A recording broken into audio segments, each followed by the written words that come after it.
बिस्मिल्लाहिर्रहमानिर्रहीम अस्सलाम वालेकुम। आई एम ख्वाजा मोहसिन इनाम। स्टूडेंट्स, अल्लाह ताला से दुआ है कि आप खैरियत से हों। This is going to be the last lecture of exercise 6.1। आइए देखते हैं कि इस लेक्चर में क्या है।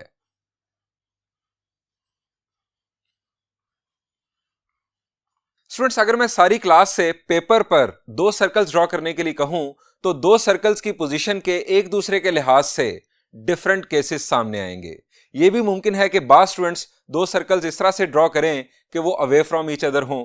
यह भी मुमकिन है कि वो दो सर्कल्स एक दूसरे को एक्सटर्नली टच कर रहे हों। यह भी मुमकिन है कि circles overlapping to each other हों। यह भी मुमकिन है कि एक सर्कल दूसरे सर्कल को इंटरनली टच कर रहा हो, और यह भी मुमकिन है कि इंटरनली टच ना कर रहा हो बल्कि एक सर्कल दूसरे सर्कल को सिंपली कंटेन कर रहा हो, और सिंपली कंटेन करने के मामले में दोनों सर्कल्स कंसेंट्रिक भी हो सकते हैं। ये डिफरेंट केसेस हैं एक सर्कल की पोजीशन के दूसरे सर्कल के लिहाज से। स्टूडेंट्स, अगर हमें इस तरह से ड्रॉ करके जजमेंट करने के लिए कहा जाए तो जजमेंट बहुत आसान। आप सर्कल्स को देखकर बता देंगे कि इस वक्त एक सर्कल की पोजीशन दूसरे सर्कल के लिहाज से क्या है। लेकिन एनालिटिक ज्योमेट्री में हमें सर्कल्स की इक्वेशंस गिवन होंगी। हमें सर्कल्स को ड्रॉ किए बगैर जज करके बताना होगा कि एक सर्कल की पोजीशन दूसरे सर्कल के लिहाज से क्या है। अब स्टूडेंट्स, मैं आपको यहां पर हिंट देता हूं कि आप सर्कल्स के सेंटर्स और रेडियस मालूम कर लें। अगर आपके पास दोनों सर्कल्स की इक्वेशंस हैं तो आप जानते हैं कि आप दोनों सर्कल्स के सेंटर्स और रेडियस मालूम कर सकते हैं। यहां पर मैं एक सर्कल को कह रहा हूं सर्कल 1 और उसके सेंटर को C1 और रेडियस को R1, और दूसरे सर्कल के सेंटर को C2 और उसके रेडियस को R2 का नाम दे रहा हूं। अब देखते हैं फर्स्ट केस। यह था स्टूडेंट्स फर्स्ट केस कि जब दोनों circles away from each other थे। अब जरा यहां पर सोचें कि आप C1 C2 ये जो दो सेंटर्स हैं इनका आप किस तरह से यूज कर सकते हैं R1 R2 को मिलाकर कि आप ये जज कर सकें कि ये दोनों सर्कल्स एक दूसरे से अवे हैं। शाबाश। यहां पर अगर आप गौर करें तो C1 C2 डिस्टेंस जो है ये R1 प्लस R2 से ग्रेटर होगा। जी, अगर आपको C1 C2 distance R1 plus R2 से ग्रेटर मिले तो समझ जाएं कि दोनों circles away from each other होंगे। अब स्टूडेंट्स, आप यहां से समझ गए कि अगर सर्कल्स एक्सटर्नली एक दूसरे को टच कर रहे होंगे तो क्या होगा। C1 C2 डिस्टेंस इस सूरत में R1 प्लस R2 के इक्वल हो जाएगा। अब स्टूडेंट्स, रिमेनिंग रह गए 4 केसेस। फर्स्ट हमारा ओवरलैपिंग केस, दूसरा इंटरनली टच करने का केस, तीसरा सिंपल एक सर्कल दूसरे सर्कल को कंटेन कर रहा है लेकिन कंसेंट्रिक नहीं है, और चौथा कि जब दोनों सर्कल्स कंसेंट्रिक होंगे। स्टूडेंट्स, इन चारों केसेस के अंदर C1 C2 distance less than होगा R1 प्लस R2 से। इन चारों केसेस में C1 C2 distance R1 plus R2 से लेस होगा। अब स्टूडेंट्स, हमें जजमेंट कैसे करनी है। स्टूडेंट्स, इनमें सबसे सिंपलेस्ट केस है कि जब दोनों सर्कल्स कंसेंट्रिक होंगे। अब स्टूडेंट्स, कंसेंट्रिक के केस में क्या है कि दोनों सेंटर्स एक ही जगह पर मौजूद हैं। इसका मतलब है कि C1 C2 डिस्टेंस इस सूरत में 0 होगा। ये 0 definitely less than R1 plus R2 होगा, लेकिन जब C1 C2 डिस्टेंस 0 आ गया तो आप समझ जाएं कि दोनों सर्कल्स कंसेंट्रिक होंगे। अब स्टूडेंट्स, इंटरनली टच करने का जरा केस देखें। यह है स्टूडेंट्स इंटरनली टच करने का केस। स्टूडेंट्स, इस सूरत में देखें कि C1 C2 डिस्टेंस का R1 और R2, अब यहां पर आपने गौर करना है कि क्या रिलेशन बन रहा है उस डिस्टेंस का। शाबाश जी, अगर आप देखें C1 C2 डिस्टेंस बुनियादी तौर पर दोनों रेडियस के डिफरेंस के बराबर आ रहा है। जी, अगर आपको C1 C2 distance R1 minus R2 की एब्सोल्यूट वैल्यू या R2 माइनस R1 की एब्सोल्यूट वैल्यू के बराबर मिले तो समझ जाएं कि एक सर्कल दूसरे सर्कल को इंटरनली टच कर रहा है। अब मैंने यहां पर एब्सोल्यूट वैल्यू का तज़किरा इसलिए किया कि हमें नहीं मालूम कि कौन सा रेडियस ग्रेटर होगा, कौन सा रेडियस स्मॉलर होगा। हम जनरली यहां पर डिस्कस कर रहे हैं। आप जब प्रॉब्लम सॉल्व कर रहे हो तो वहां पर आप ग्रेटर रेडियस में से स्मॉलर रेडियस अगर माइनस करें और वो वैल्यू बराबर आ जाए C1 C2 डिस्टेंस के, तो समझ जाएं कि एक सर्कल दूसरे सर्कल को इंटरनली टच कर रहा होगा। अब स्टूडेंट्स, रह गए 2 केस। एक है ओवरलैपिंग का केस और दूसरा केस है कि जिसमें सर्कल्स कंसेंट्रिक भी नहीं है और एक सर्कल दूसरे सर्कल को इंटरनली टच भी नहीं कर रहा। यानी ये 2 केसेस अब हमारे रह गए। अब स्टूडेंट्स, आप देखें ओवरलैपिंग केस। ओवरलैपिंग केस में क्या हो रहा है कि दो सर्कल्स दो पॉइंट्स पर एक दूसरे को इंटरसेक्ट कर रहे हैं। अब स्टूडेंट्स, अगर आपने दो सर्कल्स का पॉइंट ऑफ इंटरसेक्शन, इनफैक्ट यहां पर दो पॉइंट्स ऑफ इंटरसेक्शन हैं, अगर आपने सर्कल्स के पॉइंट्स ऑफ इंटरसेक्शन मालूम करने हो तो आपको क्या करना होगा? ये बात हम पहले भी ज्योमेट्री में डिस्कस कर चुके हैं कि जब भी आपको दो कर्व्स के पॉइंट ऑफ इंटरसेक्शन मालूम करने हो तो आप उनकी इक्वेशंस को साइमल्टेनियसली सॉल्व करें। यहां पर आप सर्कल्स की इक्वेशंस को साइमल्टेनियसली सॉल्व करें।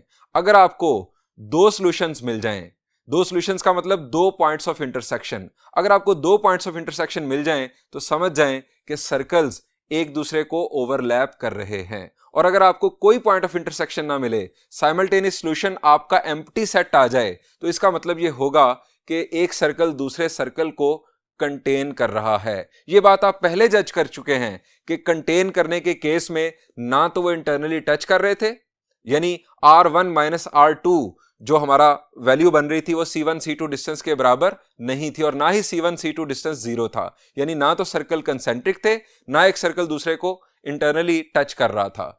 अब ये जो केस हमारे पास आया नो सॉल्यूशन का, इसका मतलब ये होगा कि एक सर्कल दूसरे सर्कल के अंदर मौजूद है लेकिन ना तो कंसेंट्रिक है और ना ही वो इंटरनली उस सर्कल को टच कर रहा है। स्टूडेंट्स, ये हैं हमारे जजमेंट के पॉइंट्स। स्टूडेंट्स, आइए अब इन्हीं कंसेप्ट्स को फॉलो करते हुए एक्सरसाइज 6.1 का एक प्रॉब्लम सॉल्व करते हैं।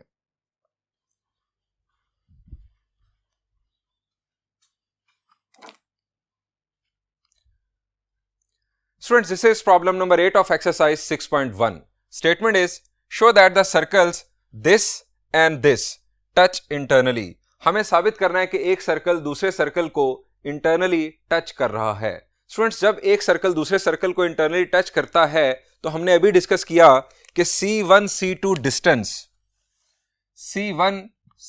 डिस्टेंस किसके इक्वल होता है? The answer is R1 minus R2 की एब्सोल्यूट वैल्यू के इक्वल होता है, या ग्रेटर रेडियस में से आप स्मॉलर रेडियस अगर माइनस करें तो वो वैल्यू बराबर होती है C1 C2 डिस्टेंस के।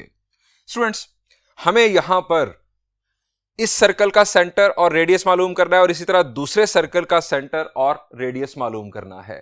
स्टूडेंट्स, एक सर्कल के सेंटर और रेडियस को हम C1 R1 कह देंगे और दूसरे सर्कल के सेंटर और रेडियस को C2 और R2 कह देंगे। हम इन दोनों इक्वेशंस को नाम दे देते हैं। हम ये लिखते हैं नेमिंग द इक्वेशंस। एक के साथ मैं लिख रहा हूं सर्कल 1,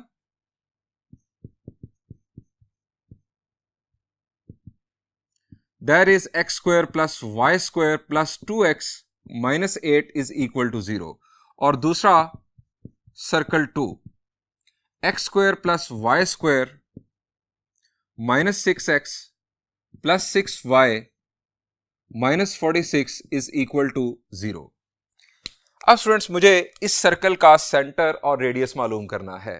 स्टूडेंट्स, ये इक्वेशन इस वक्त किस फॉर्म में है? शाबाश, क्या ये स्टैंडर्ड फॉर्म में है? द आंसर इज नो, ये इस वक्त जर्नल फॉर्म में है।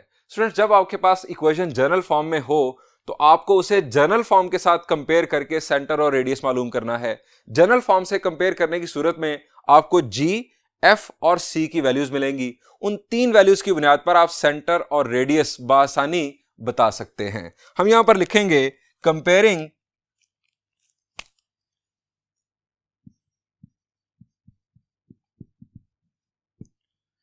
Equation of circle 1 with general form. अब जर्नल फॉर्म आपके पास क्या है? आप जानते हैं it is x square plus y square plus 2gx plus 2fy प्लस c is equal to 0। Students, अब यहां पर आप देखें कि x का कोएफिशिएंट है प्लस 2g और यहां पर x का कोएफिशिएंट है प्लस 2। इसका मतलब है 2g बराबर होगा 2 के।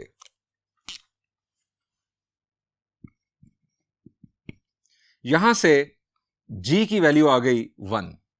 अब स्टूडेंट्स, इसके बाद यहां पर y का कोएफिशिएंट है प्लस 2f और यहां पर y वाली टर्म मौजूद ही नहीं है। इसका मतलब है कि आप 2f को 0 के इक्वल लेंगे। यहां पर आप कह सकते हैं कि y का कोएफिशिएंट 0 है, 2f is equal to 0, f की वैल्यू आ गई 0।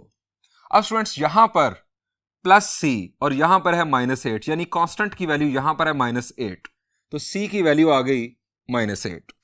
अब स्टूडेंट्स आपके पास ये तीन वैल्यूज आ गई, g, f और c।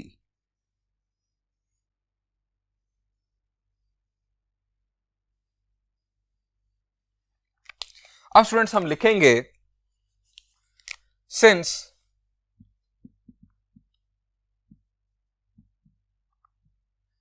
सेंटर -g, -f, सो C1 सर्कल 1 का सेंटर, माइनस g की वैल्यू हमने मालूम की 1 और -f की वैल्यू 0 है, तो यहां पर सिंपली आ जाएगा 0।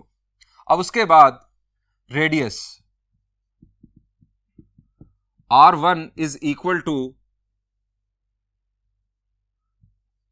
g² plus f² minus c। ये हमारा फॉर्मूला रेडियस मालूम करने का। अब g की वैल्यू स्टूडेंट्स हमारे पास है 1² प्लस 0² माइनस c की वैल्यू है -8। अब students minus minus plus, 8 plus 1 will be 9, 9 का स्क्वायर रूट होगा 3। ये स्टूडेंट्स हमारे पास आ गई C1 की वैल्यू, ये हमारे पास आ गई R1 की वैल्यू। अब बिल्कुल इसी पैटर्न पर हम सर्कल 2 की इक्वेशन को जनरल फॉर्म से कंपेयर करेंगे। हम यहां लिखेंगे कंपेयरिंग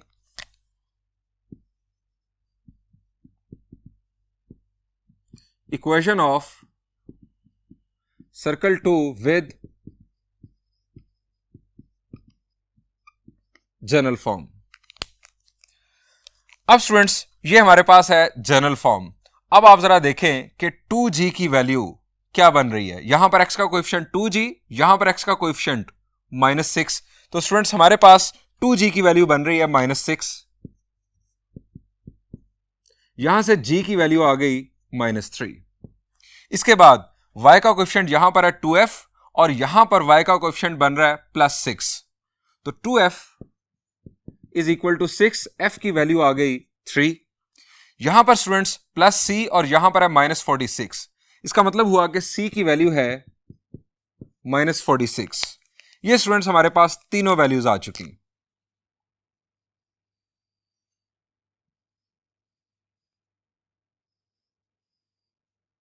अब स्टूडेंट्स हम इस सर्कल का भी सेंटर और रेडियस मालूम कर सकते हैं।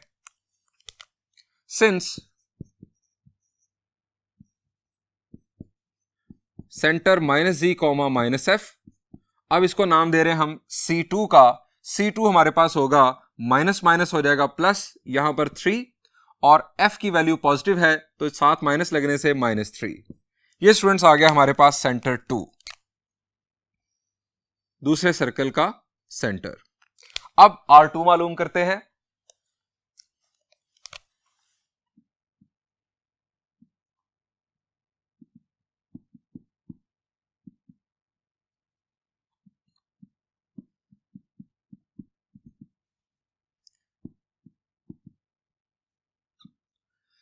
g की वैल्यू हमारे पास स्टूडेंट्स है -3, -3 का स्क्वायर प्लस f की वैल्यू है हमारे पास 3 का स्क्वायर, उसके बाद c की वैल्यू है -46, यहां पर आ जाएगा -46, -3 का स्क्वायर 9, फिर 3 का स्क्वायर 9 और 46 plus 9 will be 55, 55 plus 9 will be 64, 64 का स्क्वायर रूट 8। R2 की वैल्यू आ गई 8। अब स्टूडेंट्स हमें C1 C2 डिस्टेंस मालूम करना चाहिए ताकि हम उसे कंपेयर कर सकें R1 और R1 प्लस R2 के साथ या R1 माइनस R2 के साथ। हमारा यहां पर इंटरनल टचिंग का केस है, सो हमने R1 माइनस R2 के साथ उसे कंपेयर करना होगा। हम मालूम करते हैं C1 C2 distance. Distance formula use करते हैं। डिस्टेंस फार्मूला का कंसेप्ट आप जानते हैं, डिफरेंस ऑफ एब्सिसास का square plus difference of ordinates का स्क्वायर होल स्क्वायर रूट। अब C1 C2, ये स्टूडेंट्स हमारे पास C1, ये C2, -1 -3 का स्क्वायर प्लस 0 -3, तो ये बन गया 0 + 3 का square.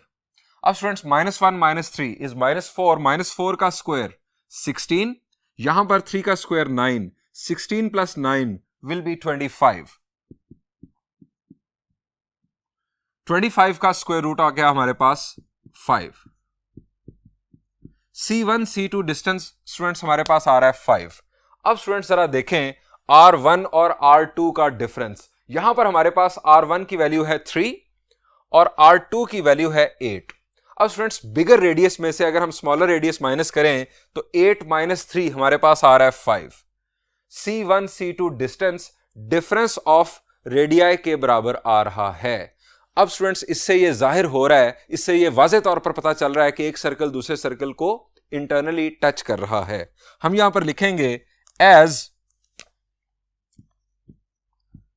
C1 C2 distance is equal to, अब मैं जिस तरह से हमने कंसेप्ट अपना डेवलप किया था एब्सोल्यूट वैल्यू की मदद से, R1 - R2। अब आपको यहां पर यह भी पता चल रहा है कि मैंने एब्सोल्यूट वैल्यू का कंसेप्ट क्यों यूज किया। R1 की वैल्यू हमारे पास 3 है, R2 की वैल्यू हमारे पास 8 है।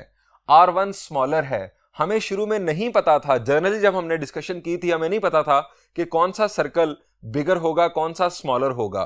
सो हमने ये कहा कि जब भी आप दो रेडियस का डिफरेंस लेंगे, अगर उसकी absolute value C1 C2 distance के बराबर आ गई तो एक सर्कल दूसरे सर्कल को इंटरनली टच कर रहा होगा।